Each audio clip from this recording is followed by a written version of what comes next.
stress. Like you'll see, I'll use this maybe as a poor example, you might not be able to relate as much, but a lot of the times when you see guys that are like fighters, I'm only going to use this as an example because currently I'm in the middle of cutting weight, and the only thing that keeps me going, it's not because I'm motivated to do it, as you just stay consistent with it, the bad days, the good days, and you'll see those guys, for example, they're not more motivated.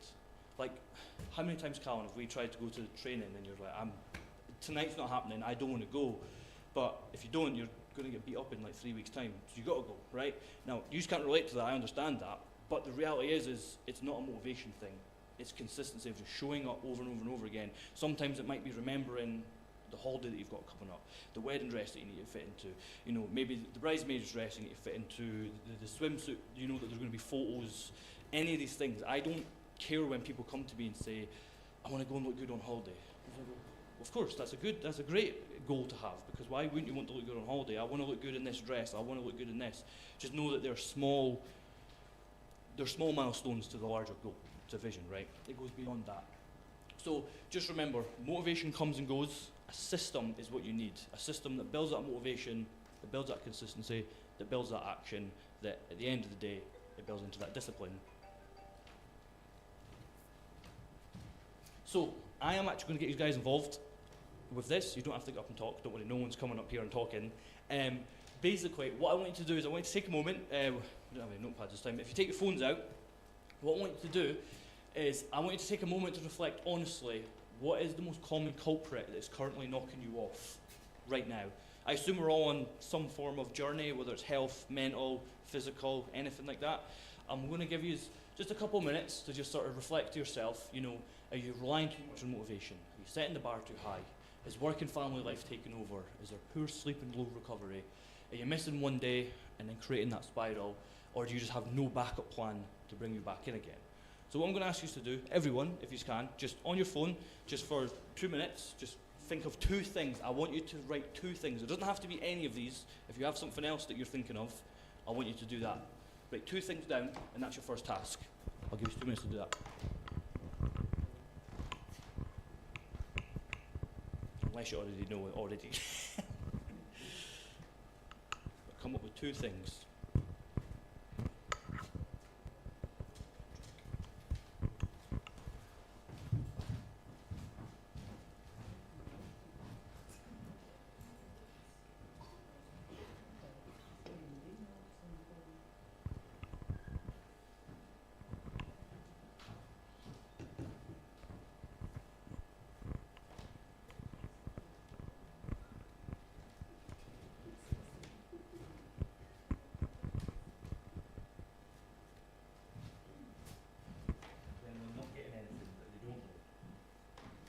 Tell you you're lying if you say that. If you think there's nothing, there's always something. Has anyone know what both of those are? No? Do you know one of them? Do you know what both of them are? Do you have like 2 things for yourself? Don't know, depends on the mood. Yeah? What mood I'm in. What's the most common one? If I'm stressed. Stress is a big one. Honestly. Yeah, so stress. Specifically work? Yeah, or life in general. Just life in general, so stress, okay. What about yourself? Work, yeah. Just work, yeah? Work just can't be bothered. Can't be bothered, yeah. What about yourself? It's just half the time. Time poor, okay. What about yourself? I'd say after work, if I'm tired or stressed or like. Yeah, okay. What about yourselves? What's the most common thing that knocks you off? Missing a day, And or like thinking I fucked someone up on my nutrition, Yeah, and then I'll be like, fuck this week. spirals off. Yeah. What about yourself? Mindset. Mindset. So, quite a common theme of stress and time, and at the end of the day, I know these are all 6 different options I've given you, and then you can think of more yourself, but the reality is they all blend into one, right? Because work turns into stress, stress turns into a sleep issue, sleep turns into then a fatigue in the morning, that then turns into you've not got a backup plan because you're fatigued, that then leads into missing a day, and then all of a sudden you're in that spiral, right?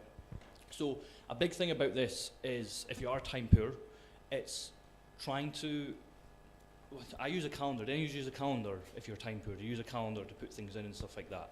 So diary, calendar, yeah, either way, I use a calendar on my phone. So one of the biggest things I do when I know that I'm time poor is I will basically, my workout goes into my diary like an appointment.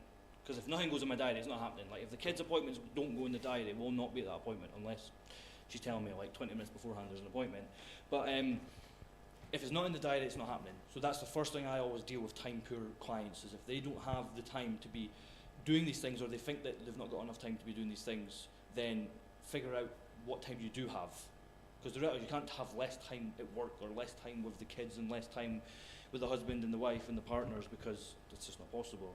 So, okay, I've got 35 minutes a day, 45 minutes a day, 50 minutes a day where I probably could do something for myself. You've got a choice in that moment to take a 30-minute workout, prep some meals, or sit on your phone. And we know one of them's going to benefit and the other one's not, right? If it's a work stress thing, obviously, again, you can't help that work's stressful. Like, it just is. If you're self-employed, you always take that home. If you're not self-employed, some people are good at not taking that home. They go, right, that's in the past now, I'm not at work anymore. But if you take that home with you, you know, that then becomes a problem as well. So from there, it's then setting a minimum standard. I think we talk about that later on, but it's about setting a minimum standard that on my worst day that I have, what am I going to do? And then there's still something there that you're going to do, whether it's a 10-minute walk, if you've got a walking pad in the house, or I'm going to do 10 squats, 10 push-ups, and 10 sit-ups. That's it, that's your day. Like, it's something that's minimum to just know that I'm setting myself as a minimum barrier, basically. So, what consistency actually looks like, right? This is the thing that people get confused with. It's not being perfect every single day. It is not being all in regardless of the circumstances, as we just spoke about. It's never just missing a session, like it's never not missing a session or a meal, and it's not white knuckling it through every day.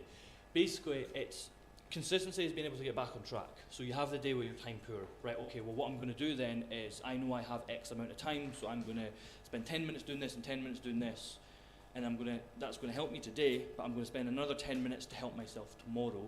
So you've actually bought some of that time back from the day before.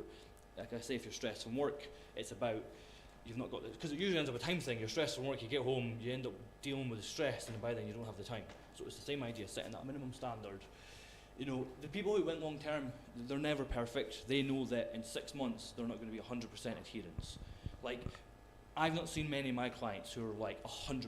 They have weeks of 100% adherence, maybe months of 100% adherence, but I've never seen someone that's been like, I've never missed a single session.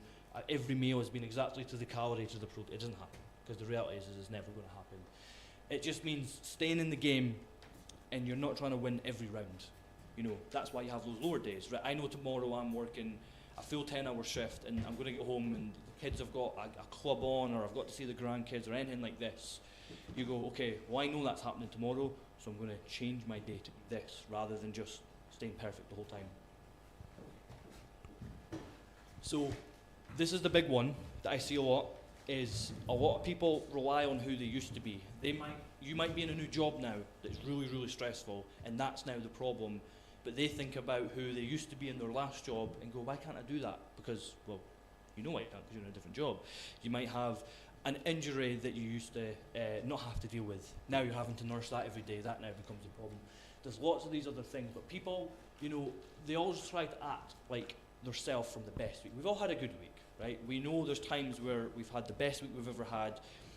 The scales trended in the right direction. Strengths felt good. Confidence felt good. Everything is gone in that, right down that road that you want it to be.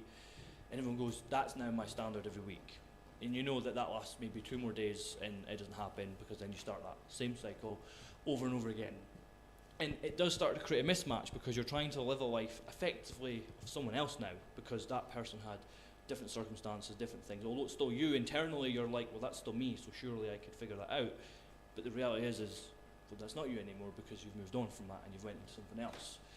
So the solution is you're basically just trying to create habits for your current life. That's why I said, if you've got that life that you know that I get home stressed, I don't have a lot of time, you find that 10 minutes. You find that 10 minutes. It's just building habits like that to constantly be like 5 minutes, 10 minutes, 20 minutes, whatever you've got. Because the reality is, we know, like, no one can sit and tell me there's never 10 minutes in their life that they have free that they would rather just sit on the phone. Do you know what I mean? Like, I even know that I get moments in my day where, like, I can sit in the car for 5 minutes before going in the house. I can easily sit and be like, right, what I'm having I'm going to quickly figure out my meal prep here, and I'll do that when I get in, rather than getting in, not figuring it out. And because you've not figured it out, but you're not going to do it. So therefore, you end up in that different area. So it's just starting with what you know you can repeat.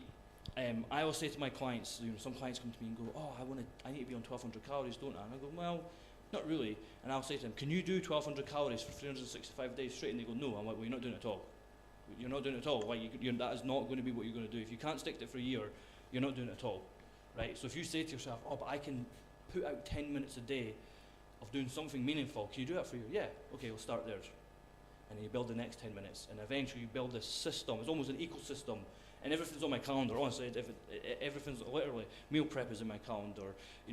Leave for work is in my calendar, because I'll forget to do that sometimes. Genuinely, everything is in my calendar on my phone, because if it's not, it's never going to happen, basically. So just remember, the goal is not to act like your best self. It's to be this person you are now, with the life, the circumstances, and the decisions you have. So, another task for you. So don't worry, no one's having to come up again.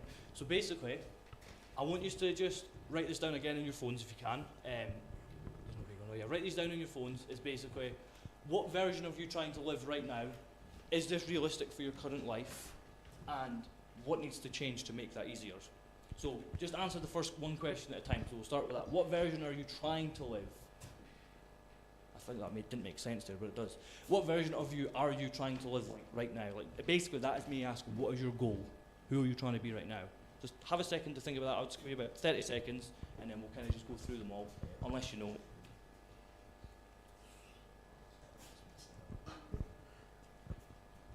Sometimes people might not actually know the answer to this, and then that creates a different problem. And then basically ask yourself, is this realistic for the current life that you're trying to live right now? And this one you might not know the answer to, because you might not know what's wrong, you might not know the difference. What needs to change to make that easier? So I'm just going to get some shares if that's okay. Does anyone want to share, effectively it's what your goal is. What version are you trying to live like right now? What is your kind of goal? Does anyone want to share?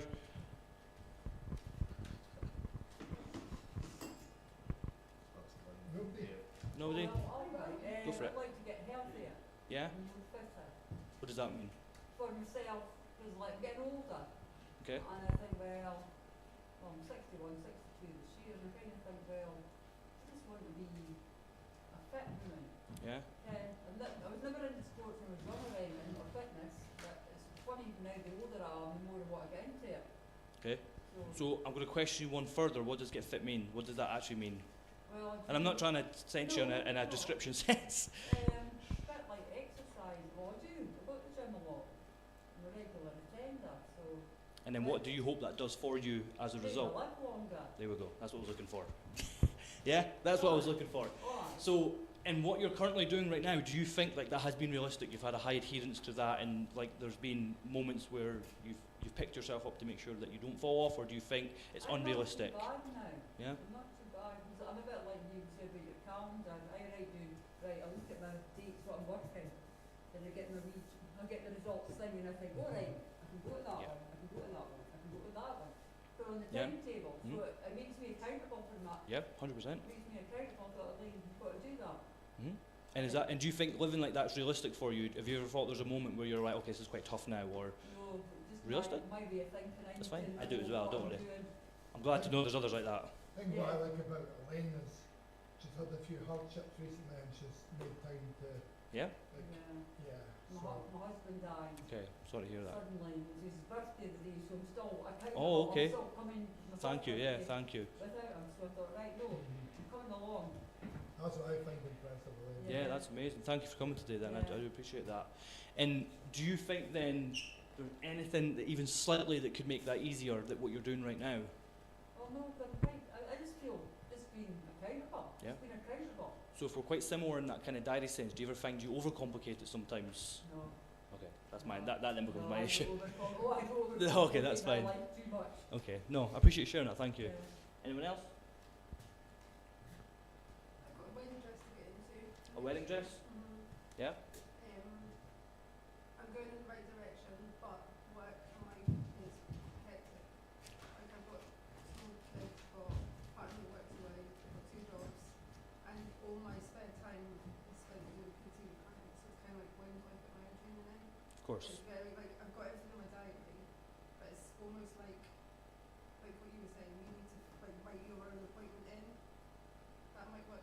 Yeah, 100%. It does work because it just means every morning you wake up and rather than going, what am I doing today? I might go to the gym. I might meal prep tonight. But if you look at your diary and you go, oh, I've got the gym at 12 and I'm meal prepping at 8, you go, well, I guess that's what I'm doing then. Do you know what I mean? And it's like, some people look at it and go like, oh, what, you just live by a calendar. It's like, yeah, but I bloody made the calendar. Like, it's not someone else is telling me to do these things. Like, this is myself that's people have said that to me before. How do you live by a calendar, a diary? Why do you let that dictate your life? I'm like, yeah, but I'm writing it. Like, it's me doing the thing. It's not someone else writing that for me. It'd be different if it was Sarah, my wife, was writing all these things. When you're here, here, here, you're getting the shopping there, and you're doing this here. That would be someone dictating my life. But I'm putting those things in, and I'm telling myself that's the time I have available. So, do you think what you're trying to do right now to achieve? When is the wedding? Sorry. April next year. April next year. Right. Okay. April's past, doesn't it? Anyway. Yes. Definitely next year. So, do you think right now that it's more of a barrier that you're hitting, or do you feel like you're maybe being unrealistic? I'm getting there slowly. Yeah. But I would like to train more. But again, it's just finding that like little gap in my Yeah. life. And I never get time on me. of course. It's hard. Like, Yeah. it's tiring. And so, trying to make a change to make that easier, has there ever been something that you've thought that you could maybe try? Or you're like, oh, I want to try and do this thing, but whether it has been a time issue or you think you've tried to find a solution to that. Have you ever tried to find a solution to that? No, I think I'm just kind of just going along. That's just been your life. Yeah. It's just been it. Yeah. So, again, so I would challenge you then to start writing things in your diary. Yeah. 100%. Like, you know what I mean? There's two people in the room right now that prove it works. Like, you know what I mean? Like if I put something written, I like a list, like I like it to do Yeah, this. 100%. I always like tick it off, and if I don't do it, I'm kind of like, oh, I need to do this. Yeah. So yeah, it might just work. It just adds to that, yeah. It just adds to your OCD and anxiety of having everything on a diary. That's what it does to me anyway. But no, 100% having that diary will be, you're basically planning it around your work. You're planning it around the kids. So even if you have like kids clubs, do you have kids? Sorry, yeah.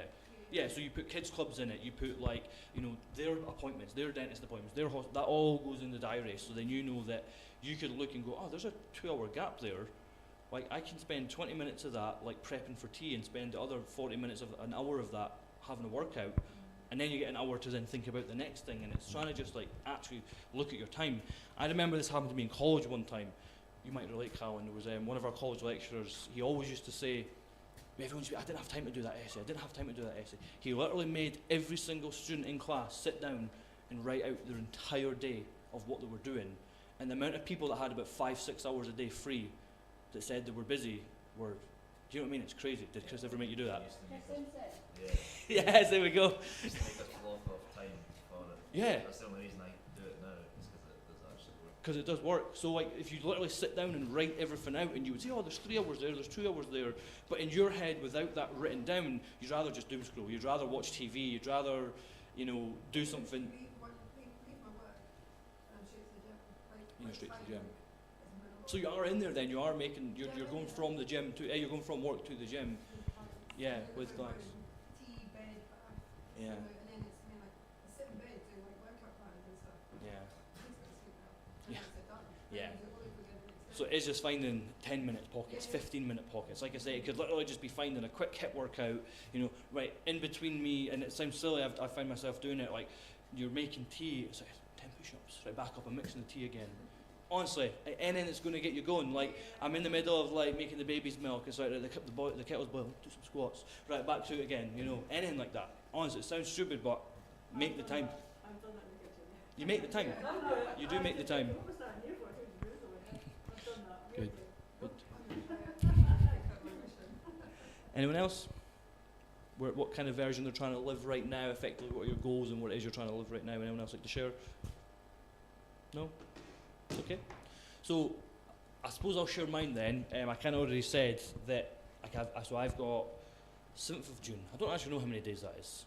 Like 15 days? 10 days? I don't know how many days. 7th of June, right? Anyway, I've got a grappling competition then, so I've got about a kilo and a half left to go, and I figured out that having everything like half prepared has always worked for me. That's been my fix. Having everything half prepared. Rather than going, I have to do everything right now, like one of the biggest things that's worked for me, and it might sound silly, you might be like, that's not made a difference, but I make sure I have the same breakfast every morning, just to make sure that I'm being consistent with it. I'll change the skinny syrup every now and again to make it. So it's basically Greek yogurt, granola, and a skinny syrup.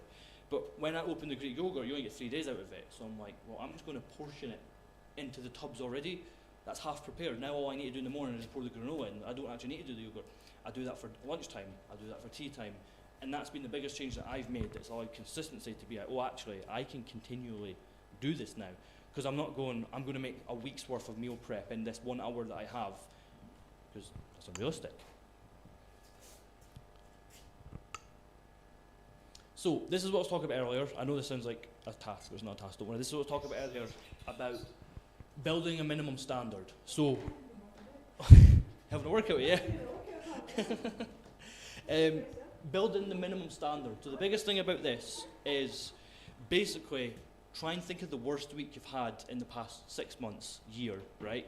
And obviously, right, maybe not the worst, because I know obviously we've had recent shares and stuff like that. That's going to the complete extreme. But think of a week where you've been really tired, the kids have been running rampant, work's been awful, and you've had a whole week of just doing nothing, right? Think of that week again, and I want you to think back to, because you've probably already done this, you've probably already thought back to that week and gone, I probably could have done that thing on that day, or actually I could have done something here. So basically, when I build a minimum standard with my clients, is the first thing I do is like, if you go to the gym 5 days a week, and you know you've got a really busy week coming up, it's like, I might make 2 gym sessions, or I might make 5 20-minute sessions, or I might make 4 45-minute sessions, rather than going, nah, I need to do my 5, because again, the reality is if you're not going to have that kind of week, you're not going to have that kind of week. Nutrition is planning high protein meals twice a day, and I don't mean like chefing up. I mean like a bit of chicken, a little bit of sauce, some broccoli, rice, whatever it is that you're having. It's a quick thing that you're going to have. And then basically movement, going for walks, 1 to 2 walks, a week basically, that are longer than about like 25, 30 minutes or something like that, and just staying hydrated. And then you find your minimums on this. On my worst week, I think I could still go to the gym think of that week that you had. I could still go to the gym 3 days that week. Why didn't I? I still could have made this meal at this time. Why didn't I? You start here. And then from there you build up. You don't just go, I'm going to the gym 5 days a week because I've only just become a beginner in the gym and all of a sudden I know everything that I'm doing, because then that's not going to happen. You start here and then you build that stepping stones from there to go up. It's just keeping momentum alive. So it's consistency. There's momentum leads to consistency, and then the motivation, as I say, always comes at the back end of that. So this is one thing I was saying about these half decisions that I was saying that I've been making just now. You basically make half decisions. Always make the good choices easier, right? It's the willpower you have is going to be limited to do everything 100%. So think of, I'm going to the gym tomorrow morning. What can I do right now to make that easier? Pack my bag. Just put, like, if you're having a shower at the gym, or if you know that you've got your gym clothes, put, I do it all the time when I'm in the morning. I say I do it, my wife does it. But so basically I'll wake up in the morning and I already know my clothes are on the radiator, ready for me to just put on. So that's half the decisions made. I don't need to decide what I'm wearing today. So yes, what you're seeing right now is I don't dress myself. I do dress myself, but you know what I mean. Basically, you are packing your bags in advance. You're going to put your clothes out on the sofa, or like I say, I'm going to put the yogurts into the portion so I only have that other half to do. With tea, prep your vegetables in the morning. If the kids are up and you're like, well, they don't have another hour and a half to go to school, they kind of get ready okay themselves, I can spend 20 minutes doing a quick chop some vegetables. Right, that'll be done for later on. Repeat easy meals. So if you're at the last one I spoke a lot about this, I'm huge on meal repetition. People talk about, you don't want to repeat your meals because it's boring and then you don't stick to it. But then I find when you put too many decisions into it, you then make the wrong decisions. And then that's when, what should we have for tea tonight? I don't know if I've got to take chicken out, or this or that, and let's have a takeaway. And then that's the decisions that ends up getting led to, it's Saturday, I'm just going to have a takeaway because it's Saturday and all these other things. Whereas if you already half made, if you took the chicken out the night before, or the chicken out that morning, well, you're forced into now having that chicken tonight because you've made that early decision. Obviously if you buy it fresh and it's in the fridge and you've not opened it yet, then, it's just trying to make yourself into position easier. Keep backup food in. This is a big thing. If you've got a super, super busy day, I'm very big on eating, like, Tesco's do these great, like, pre-packed chicken. They're like £3, I think it is. It's like, I get a barbecue one. And you literally open it and it's flavoured chicken. Like, it's not fresh, but it's not processed crap either. Like, it is just chicken sealed up in a packet. Someone's done the work for me. That's a thing that I'll always have in the fridge. So if I get home late from work and I know I've got the school run, I'll be like, open up a pack of that, toast a bagel, I've got a chicken bagel. That's having that easy backup. Protein bars, protein shakes, part-boiled eggs. I think eggs can last like, 4 or 5 days in the fridge or something like that once they're boiled. That's how long mine last anyway. Whether you're meant to keep them that long or not, I don't know. But, you basically, there's these things that you can make a lot easier. spoke about this, putting the training in your diary. Again, I'm huge on that. And having a short workout ready. If you're like, I don't know, I can't get my hour. How many times, right, have you went, my workout lasts about 60 minutes, but I have 20 minutes today, and then you do nothing. You go, I'm just going to skip it today because I don't have the hour to do the workout that I need to do, that I need to be doing. So therefore, you just completely skip it. But the reality is, you had 20 minutes. So why didn't you just do something for 20 minutes? So always have like quick workout. You can even just do half the sets, half the reps of your workout just to get you through the day. Because although it might not get you the progress you want, it's not going to leave you stalled if you just did nothing, basically. So reset fast is a big mindset shift I've always got. I've started talking a lot recently, if you follow me on social media, about the next meal is what I talk about. So if you've just had, I've just had a takeaway. So for example, it was my birthday yesterday, and we went to Ruislip, and I got this, I only got the half rack, I didn't get the full rack. But basically I got this half rack of like barbecue, like pork ribs, and it was absolutely ridiculous. It was still massive. It was a half rack, but it was still ginormous. And chips, and barbecue beans, and there was all these other things.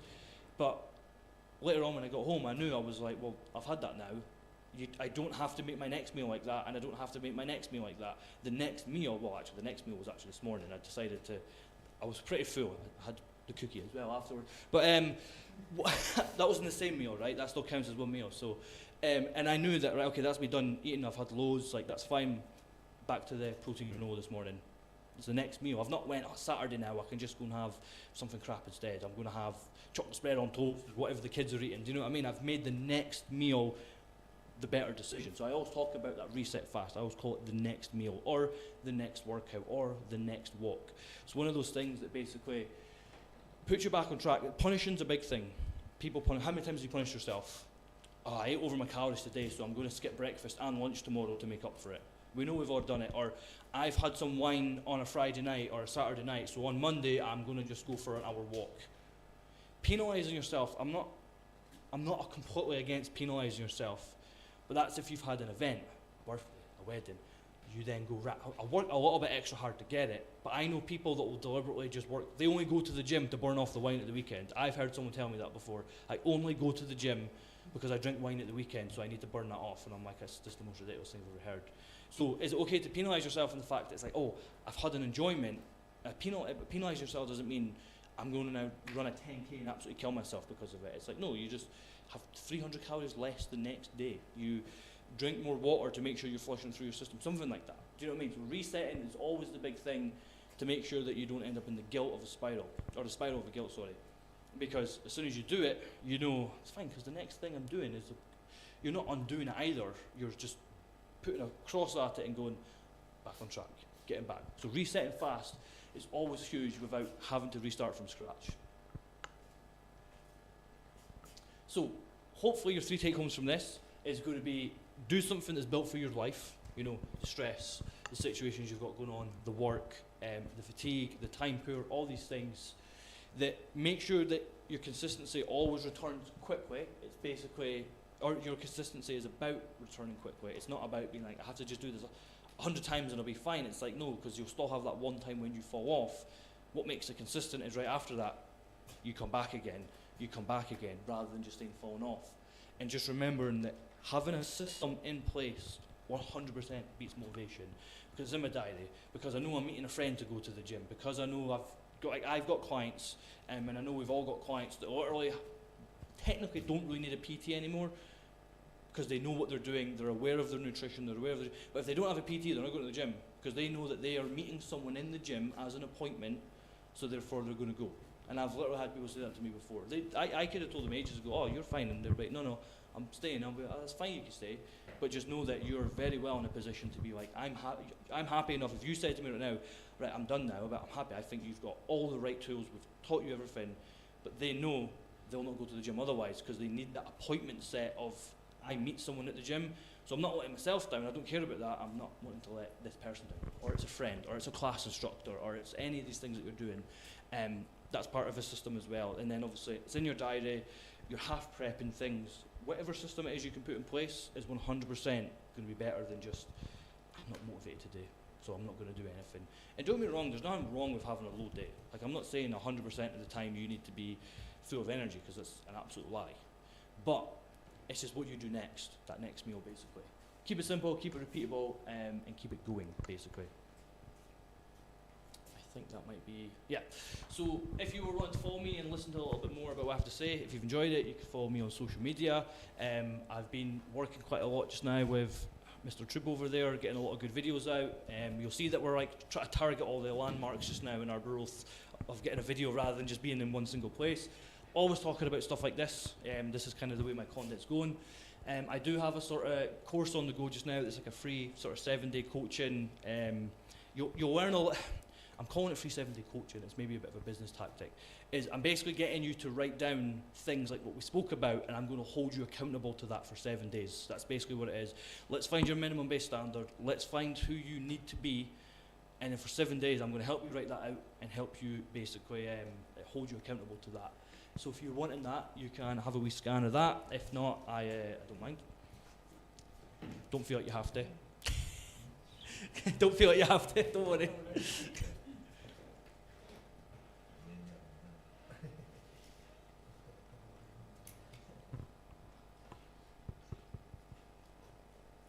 Did it scan fine? Yeah. Did it scan fine? Yeah. I never know if they do. And I think, oh wait. Yeah, I think you click next. Is it working? Do it. Yeah. Right. George is back on the coffees, I think. So if you're getting a drink, getting a toilet, you can take a moment to go do that. You want a tea or a coffee? Oh, hey, another coffee. Away wait there. And then in about 10 minutes after we've done, Christine's going to come down and talk a little bit about injury and recovery and stuff like that.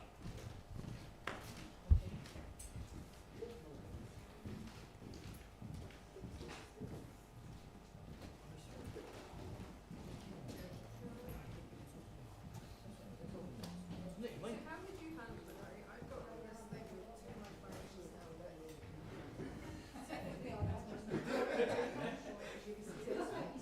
When you feel like office there's too many people on my street, I'm like, if the week was Monday to Friday, So the first thing I do is I ask them, what's more important to you?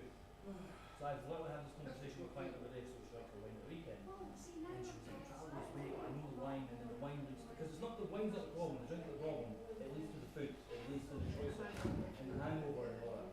So I basically asked her, she's like, I'm not much to thought. And I went, what's more important to you right now, seeing the scale come down, or having a drink on the weekend? Or having a drink on the weekend? And I was like, well, give me your answer. You've just given me your answer. If they think going out for the weekend or having that trip for the weekend is more important than their journey, then that's your answer.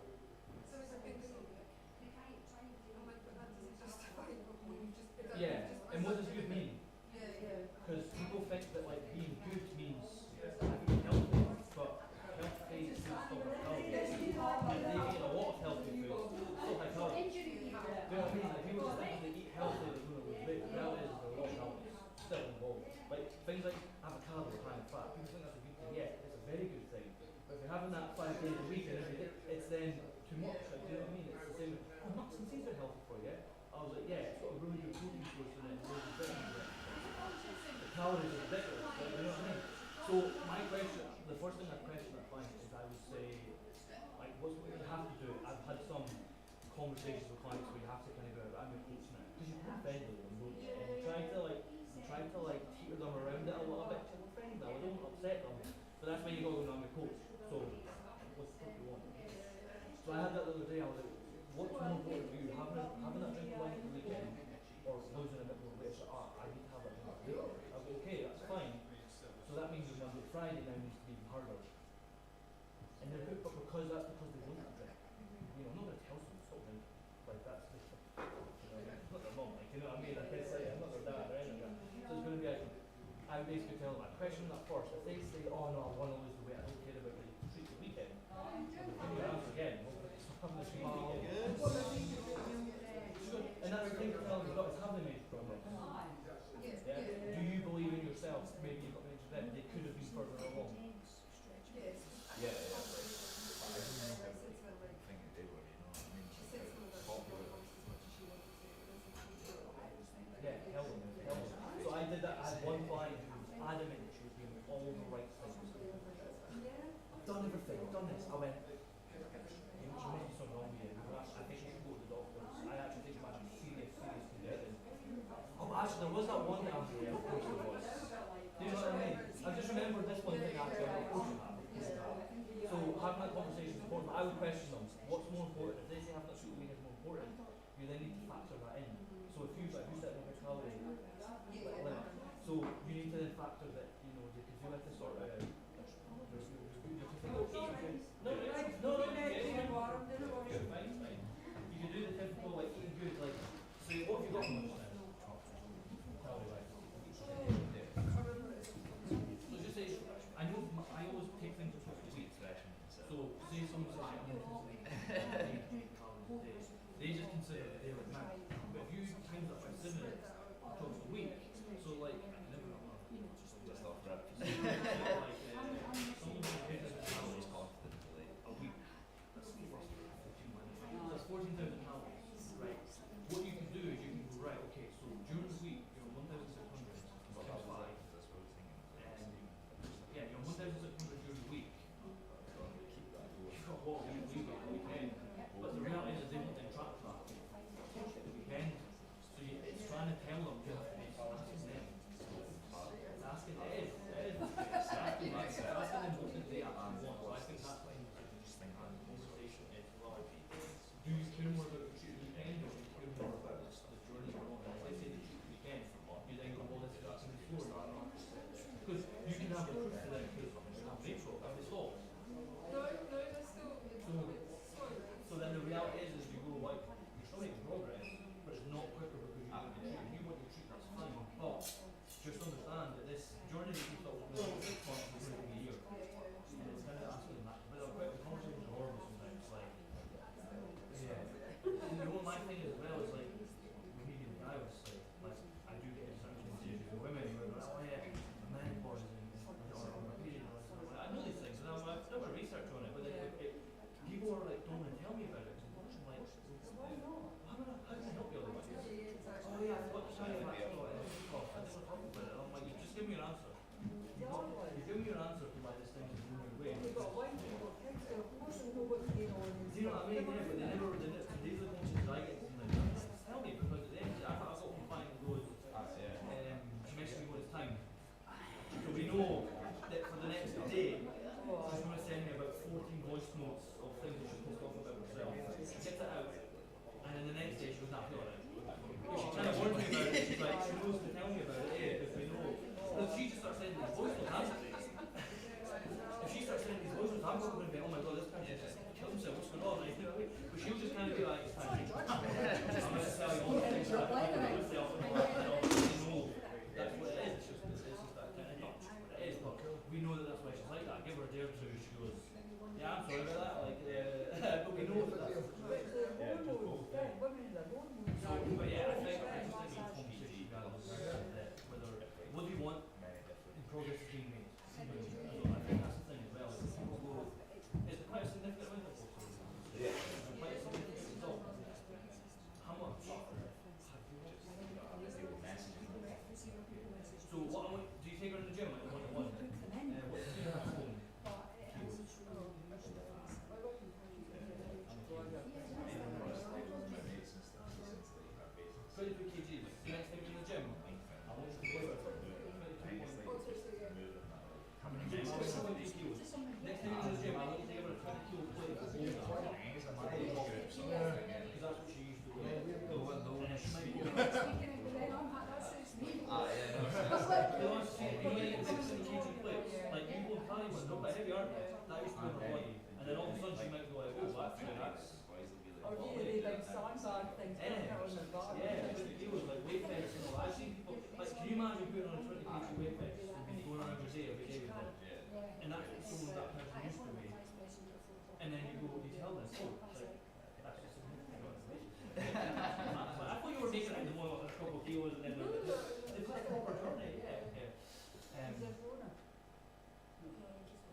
Ethan could go all day. I know. Is that not the reason why I'm here? Is that not the reason why I'm hired to do this? Right, guys, we will get back into it. So what we've got is we've got Christine here from the repair room in Arbroath. She's going to talk about injury and recovery. She's an absolute specialist in this. I found out not long ago. I've been with her since the start of her career. I thought I'd been with her for 10 years and that was just 10 years. It turns out you started about 10 years ago, didn't you?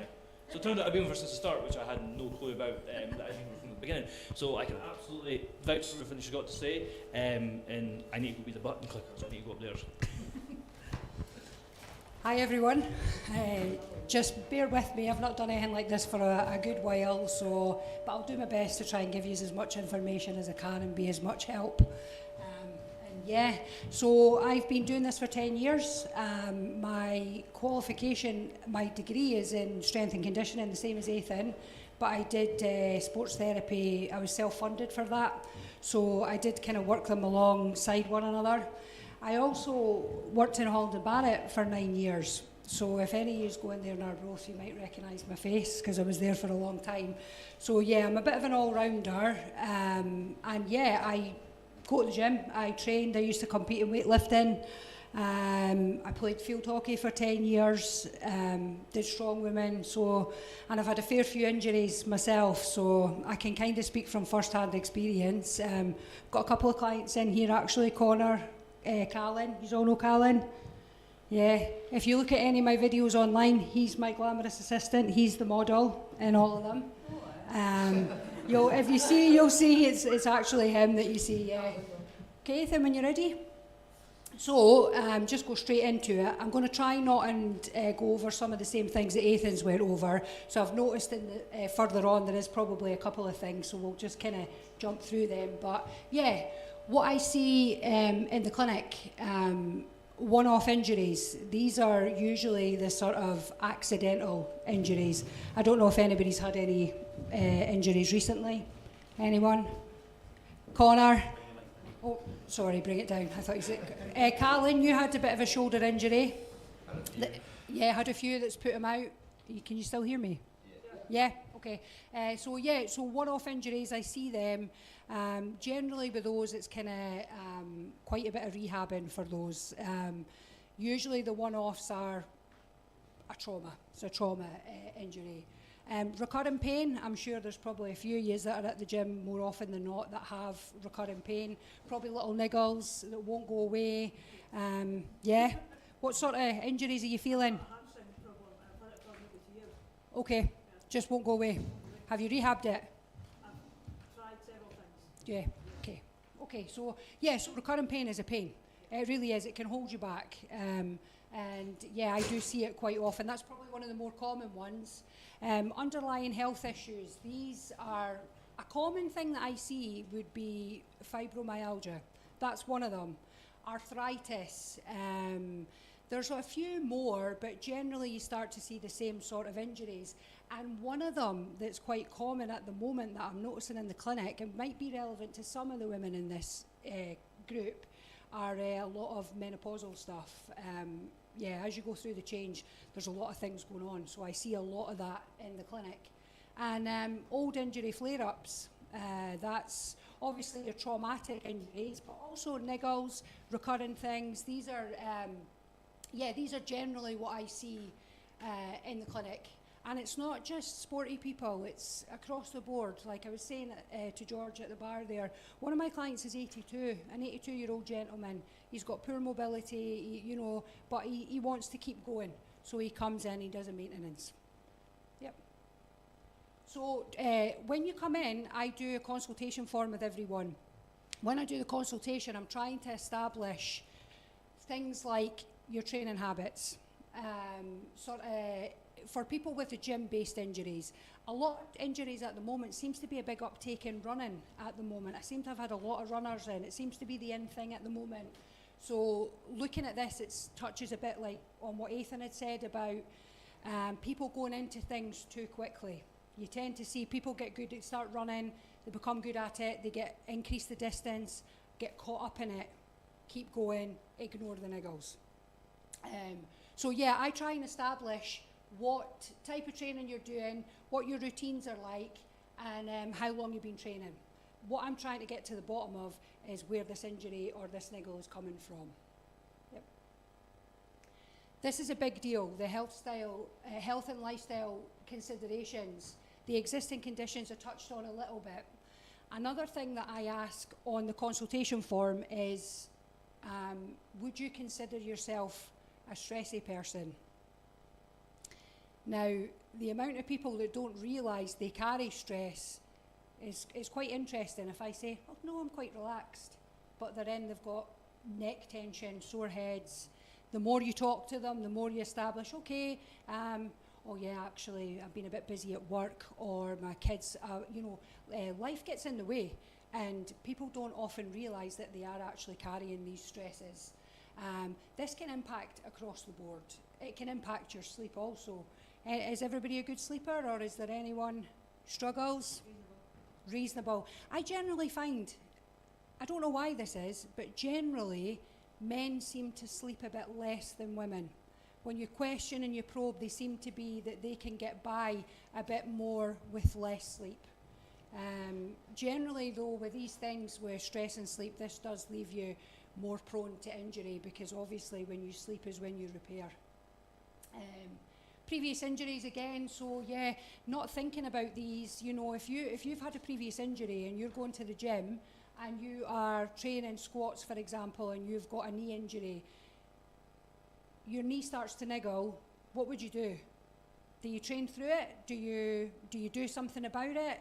Like Ethan had said, sometimes people don't realise that they can find out information.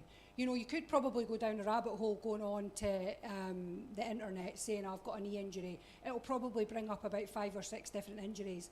But I think the fact that you've been alerted to the fact there is a niggle there means that you should maybe really think about why you're getting the niggle and maybe what you could do to stop the niggle.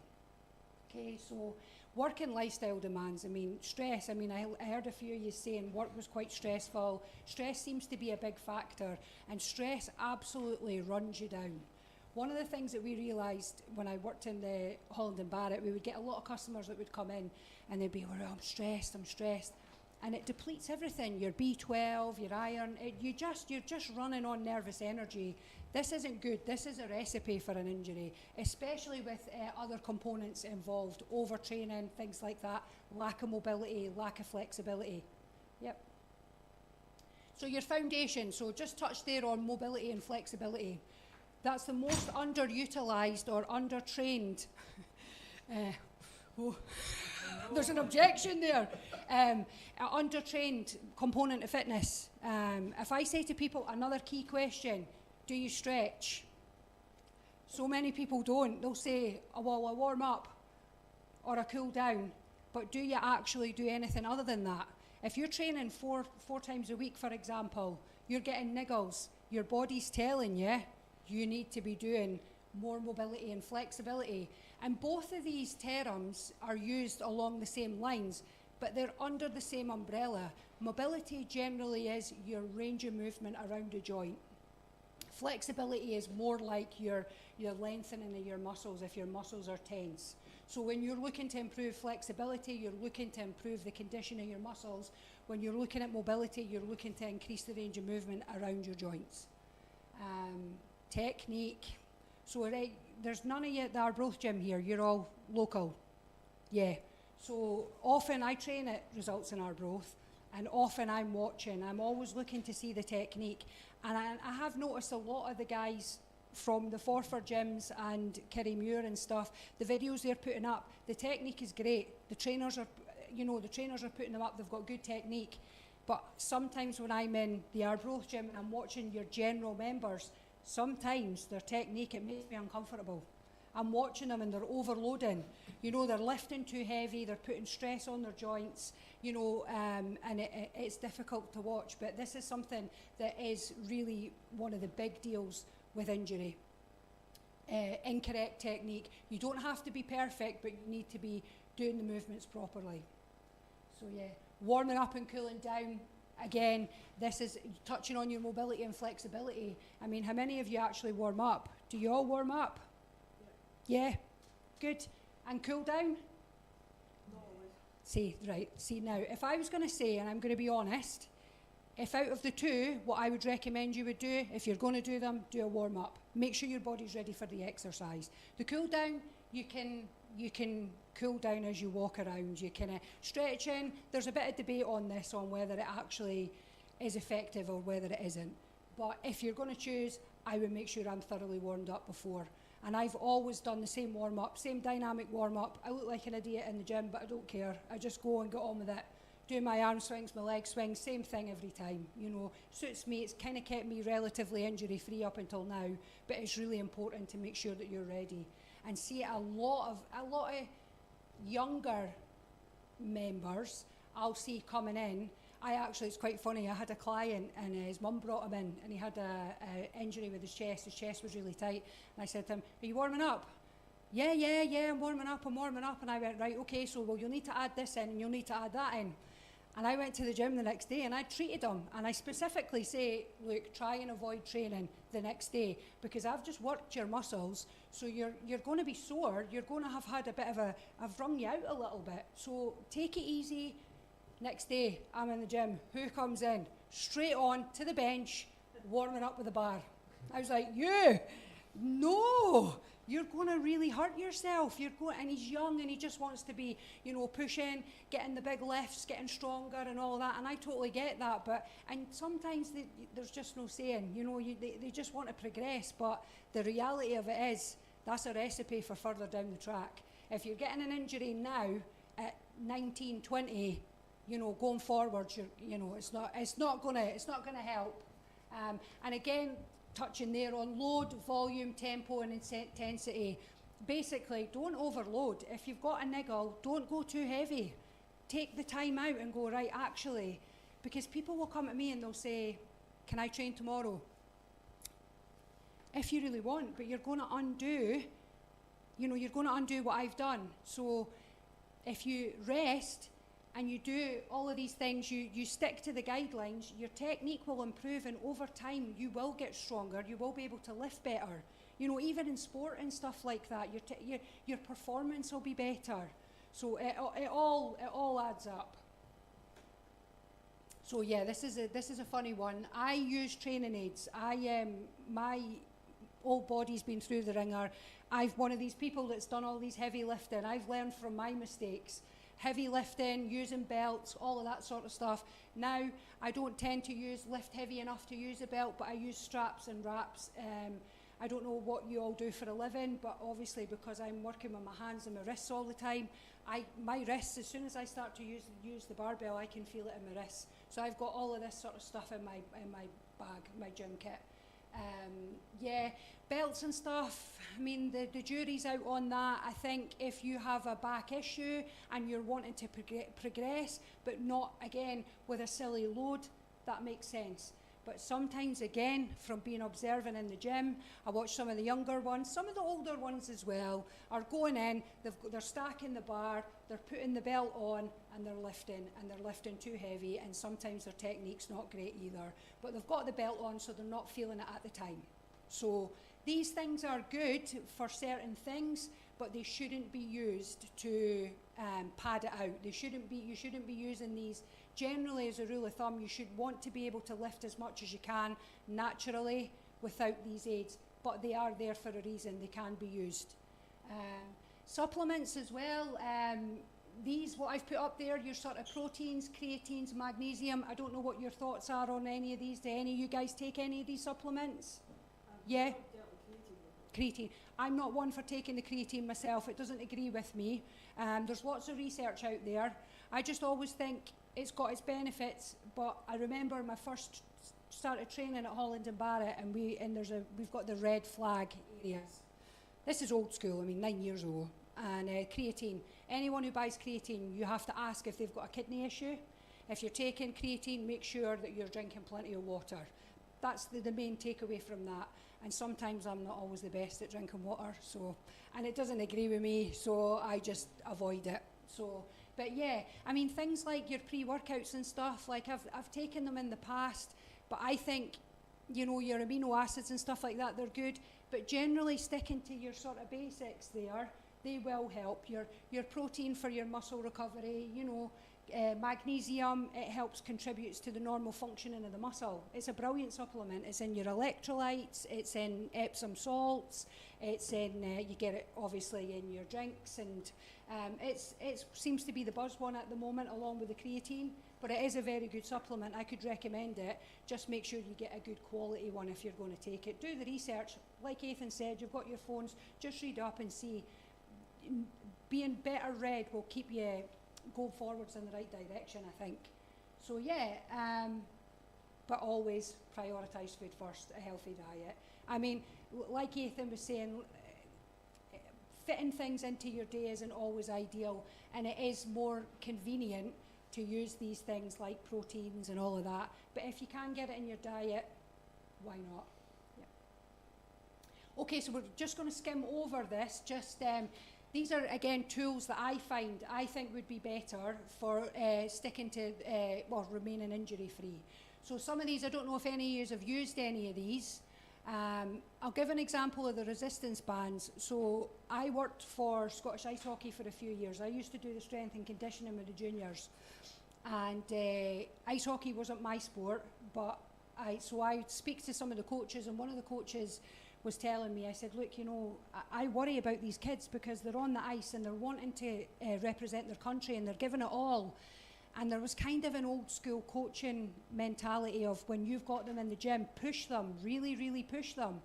And I'm like, but their wee joints and everything are still forming. You know, some of them are under 11, under 13, under 15 and under 17. So they're all at these important stages. So when I was talking to this coach, and because he was a bit younger, you know, he wasn't as old schooly. And he was like, Christine, he said, see in the NHL and the National Hockey League, he said, a lot of the players now are moving to resistance bands because they want to extend their career. So it's something to think about if perhaps one day you are feeling a niggle in the gym, you've got a program, you've got, for example, deadlifts in your program. Maybe that day, if you're feeling not up for it, use the resistance bands. Do a bit of research. What would work the same? Because you're better going in and doing a workout than not at all. And sometimes I think if you're going to go in with a niggle and lift on the niggle, you're going to do more harm than good. Sometimes a mobility session is better. You know, that's going to keep you going in the long term. But yeah, foam rollers, I mean, everyone's got a love-hate relationship with them, right? Yeah, I don't think I need to say too much about those. Trigger balls, also same thing. Massage guns, I rate them, but I wouldn't spend a lot of money on them. I found them quite helpful. I carry a lot of tension, my neck and shoulders. You know, I'm quite a stressy person myself. Had 2 jobs for a long time, brought my daughter up myself, I'm rushing around, got a Labrador. You know, I'm like this half the time, and I really, really do find the massage gun really helps me. The cryo ball's good. It's cold. That's good for inflammation. Yeah, good for injury. Some people like it, some people don't. I mean, these things are not, I'm not saying you need to go out and buy them, but I mean, even having either one in your kit bag wouldn't do you any harm. Wheat bag, the most underestimated piece of kit that you could ever have for injury. The amount of people that come in and I put a wheat bag on them and they go, just take that minute, oh, that feels so nice. You get them $2.99 in Home Bargains. Chuck them in the microwave, sit it on your neck, sit it on the injury. And actually, some people get confused as to hot and cold. That's a question I get a lot. Shouldn't I put cold on it or should I put heat on it? Well, what I would say, heat generally works well for tension and tightness. Cold works better for inflammation. So if you've tweaked something and it's given it with this, get the ice on it. That'll help settle it down. If you're feeling your movement's restricted, get some heat on it. A wee wheat bag. Honestly, it'll be the best money you've invested if you want to try and keep yourself in good shape for training. Okay, so recovery. People get mixed up with, or are not sure what recovery is. We've touched on all of this. Your sleep, saying 7 to 9 hours. I'd say, go on again with my male clients, they're on about 5-6 hours sleep. Most of the ones that I speak to. So they're coming in, they've got injuries. Usually my clients that are more frequent, so the monthly clients. Like a lot of my clients are one-offs. They'll come in, they'll have an injury, I'll try and repair them as best I can, and they go on their way, and I might not see them again until either that injury flares up again or they get a different injury. So, but generally, the ones that I see more often, tradesmen, things like that, they survive on little sleep, and I think that definitely contributes towards it. Hydration, I mean, I'm sure you all know about, you should be hydrated.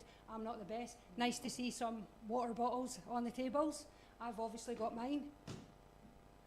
Nutrition, you all know about good nutrition. I mean, yeah, your proteins, get all your macros and, yeah, for meals, ideally, but supplementation, you can. A good multivit wouldn't do you any harm, and a good joint supplement, that's what I would say if I was going to go with anything. You could go down the route of women of a certain age, menopausal supplements, HRT. I mean, I don't know if any of you are on or want to speak about that. I've been on it myself. After working in Holland and Barrett, I find a natural option is better for me. As you get older, your estrogen drops, and you have estrogen receptors on all your joints. So if you wonder why when you get to a certain age you're thinking, my body's not recovering the way it should. Yeah, it's old age, but as a female that can be part of the reason, and I see it a lot in the clinic. A lot of women coming in and they've not made the connection. You know, they've maybe taken up, some women don't even go to the gym and get these injuries if they've got a hands-on job, but 9 times out of 10 women who've taken up the gym later on in life and are in that sort of area, that age range, generally they will get things like shoulder issues, hip issues. They're both quite common. Yeah, going back to managing the training load, back when I did my PT qualification, we would include a mobility session in your programme, so a minimum of 1 a month. I don't know what you guys do now, PTs do now. It should be a minimum of 1 a month, over and above your training programme. So if you're training 3-4 times a week, 2-3 times a week, and you're feeling that it's, you know, it's working, it's helping, then maybe you should think about introducing a mobility session. Once a month would make a big difference with the foam roller or the stretching. You know, you speak to the trainers, the guys are pretty good for that sort of thing. I'll often say, some of the boys' clients come to me and they'll say, oh, what should you do? And I'll say, well, tell Callan he needs to focus more on the shoulder mobility in your warm-up, or Ethan needs to do more hip exercises with you, you know, to tackle it. So yeah. And active recovery, I mean, yeah, so walking, swimming, yoga, the sauna is quite good. Do you have a steam in your... Just in Curry. But that's really, really good for your recovery. I'm not saying you have to do it, but these things are key. They're a good way to let your body recover almost in a natural way, without having to do these things like the torturous foam roller, the spiky ball, you know, the massage gun. But yeah, focusing on, these are all things that you should take into consideration when you start to be more serious about training, when you start to up your sessions and things like that. These are some things that you should really be thinking. If you're feeling like, I'm really sore this day, or I've got a headache after that, break it down and have a look and think, are you meeting all of these? So yeah, we've gone too much too soon. That's the biggest one I see for injuries. People who've taken some time off and go back in and they're like, yep, usually for people who are lifting a bit heavier, generally you see that. They've had a few weeks rest, or they've had a niggle and they've took some time off, and then they've come straight back in and went full bifter, lifted like they did before they went away. That's a problem. Generally with that sort of stuff, I see a lot of back injuries, lower back injuries from this, squatting, deadlifting, yeah, poor recovery.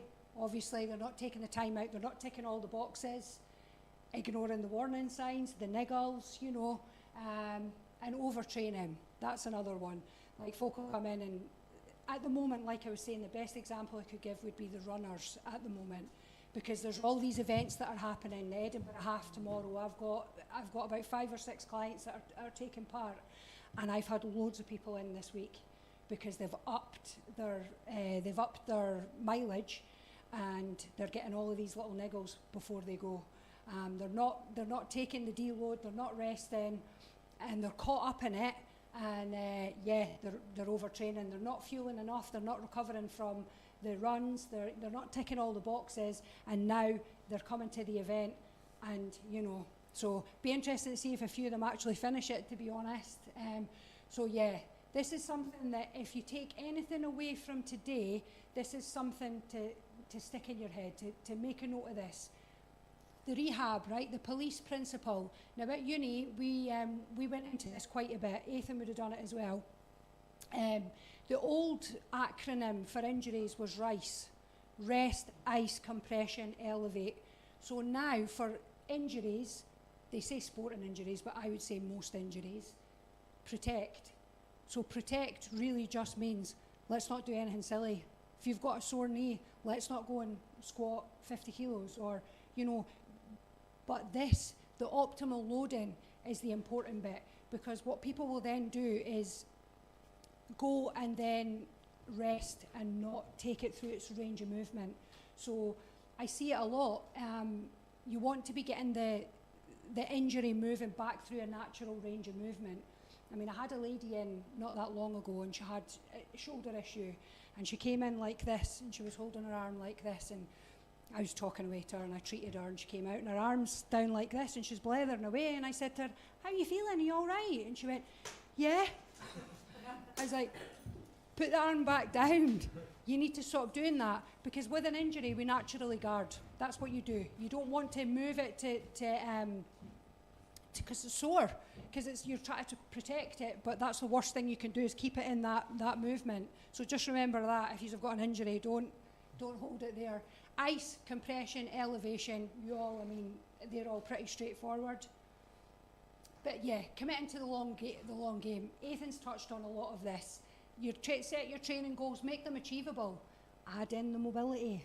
Not only will you feel better, you'll perform better, but you'll sleep better. After a full mobility session, I mean, the boys can do them for you. I can do them if you wanted to contact me, or research it yourself. There's a wealth of information out there. ChatGPT, it'll do it all for you. You know, it's free. You just need to put it into practice. It's just getting the confidence. And I always say to folk, like, ask the guys, ask the trainers. That's what they're there for. They'll be more than happy to help. And if they can't answer it, I'm pretty sure they'll find out and redirect you, you know. So yeah, as Ethan said, consistency, let's stick to it. Long term, let's not just go back in and, you know, full bifter and adopting the long term approach. Is that me? Yeah. Takeaways for today. Habits drive results. Yeah, the long-term progress in training and injury prevention, it comes from being consistent. Just make sure you're ticking these boxes. Even, like Ethan was saying, I do write everything down. Like I even have a booking system, and I use the booking system and my calendar, and I have everything in it. I put, like, if I've done a workout, I'll go into my notes and just put it in there and just put the date. And there's quite a few gaps. There's sometimes months between the workouts. But yeah, I try and plan ahead. I'm often training around injuries, to be honest. I'm at that age. But yeah, your recovery, try and focus on it, and not be, like Ethan said, don't be so hard on yourself. Like, if you're going to go into the gym and you're sore and you really can't deal with the workout, do a mobility session, adapt the session, get the bands in. You know, do a stretch session. You'll be glad that you've done it. You'll feel better for it, you know. And yeah, injuries are often preventable. Putting all these things into place, yeah, or you end up coming to see me. But yeah, I think that's about it, apart from this last bit that I almost forgot about. So, how do we feel about our flexibility? Is it something that we're aware of? Yeah? So what I've brought with me today, and you could be in with the chance of winning a Repair Room mug.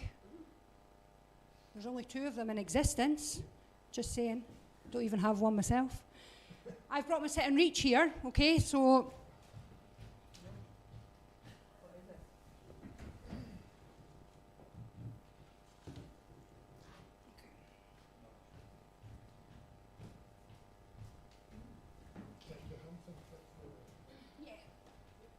So this tests your lower body's flexibility. So yeah, it's pretty much what it says. Sit and reach. what I generally do when I'm health screening, because I do health screening with my clients, that's part of it, just to see, because like I said to you, when you ask people in the clinic, do you ever stretch? And they all go, try not to make eye contact. No, you don't. It's fine. Nobody does. You're all right. So if somebody wants to come and try it, do we have anybody that wants to? I'll try it. Good on you. So what we'll do, sorry, what was your name? Elaine, Elaine. Okay, Elaine. So what I'll get you to do, take the glasses off. yeah, so what we'll get Elaine to do first of all, Elaine, is, so basically if you take your shoes off, yeah. So what we'll do is we'll do 2 attempts. So we'll get you to do it off the bat. So if you sit down, pop your feet against there. Okay. And what I'll get you to do, so get your feet right up against it. So what you're going to do is you're going to lean forward and just push, this bit here. So you're going to push it here and slide it as far as you can get it. So we start here. Okay. So if you do that, reach forward, get your foot right against it. So use this. So pushing this up. Yeah, keep going. That's really good. Okay, so we've got, you are on 19 for that. So what I'll get you to do is just stand up for me.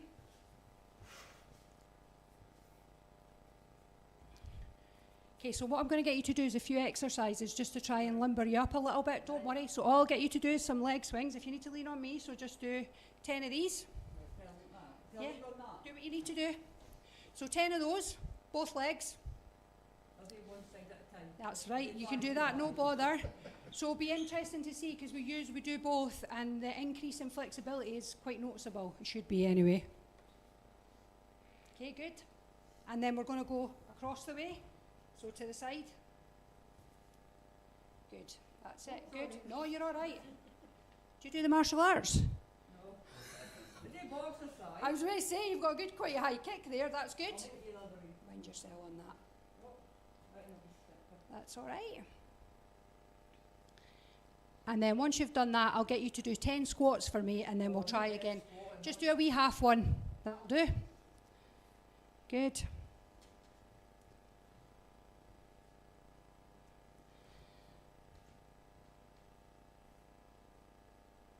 Give yourself a wee minute, and then we'll go again, and we'll just see what you get. So just take your time, get your breath back. You've won that mug already. Yeah. So just give yourself a wee minute, and when you're ready, we'll go again.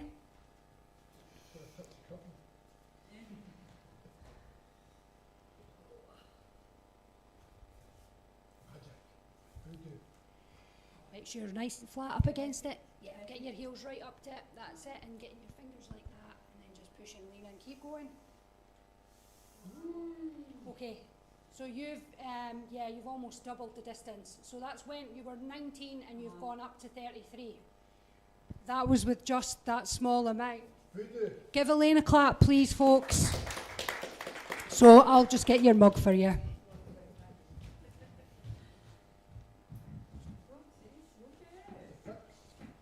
Anybody else want to try? There might be another mug. I won't be offended if you don't. I'll let you get that yourself. Well done, thank you for that. No takers? Come on, Carlin. Oh, you're going to do it? Brilliant. So just, yeah, shoes off.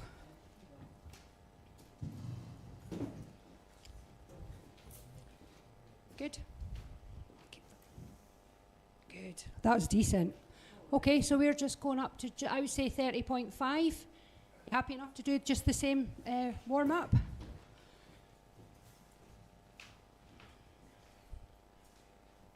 How's the hamstring feel with that? See?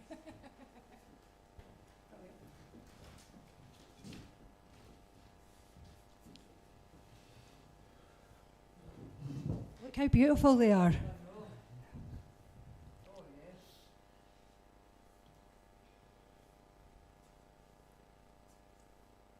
Keen to see how far you get, actually, because this might be one of the furthest ones I've done for a while. So yeah, this is part of a health screen that I do in the clinic. So I do a lot of things. I test weight, height, body fat percentage, your lung function, do all the measurements. yeah, if any of you are ever interested, you'll see it on the page. Yeah. I'm going to say you're going to go at least 35, at least. You put biscuit on the end. A carrot on the end of it. Sorry, what was your name? Jules. Come on, Jules. Yeah. I'd say that's just below, so you were 34. Well done, Jules. Give her a clap, everyone. There you go. Thank you so much. And I think that's it, unless any questions. Feel free to ask. No such thing as a silly question. Promote myself. Oh, yeah, sorry, yeah. The repair room there, you can get me on there. I'm not very good at this sort of stuff. You'll see Connor did a lot of videos with me for a while, and I didn't enjoy it, did I, Connor? No. There's actually a bloopers reel that you might find quite entertaining. Yeah. But yeah, you guys, I'm on Facebook, I'm on Instagram, and I've got a booking system on Fresha, which Connor knows how to work. I know how to work it a little bit, but yeah, but listen, I'm on most responsive with the Facebook, but if you have any questions, just message me on the page, because I don't mind, I'll get back to you, even if it's something about I spoke about today or something about an injury. If I can help you, I will. But yeah, that's it. Hopefully that was okay.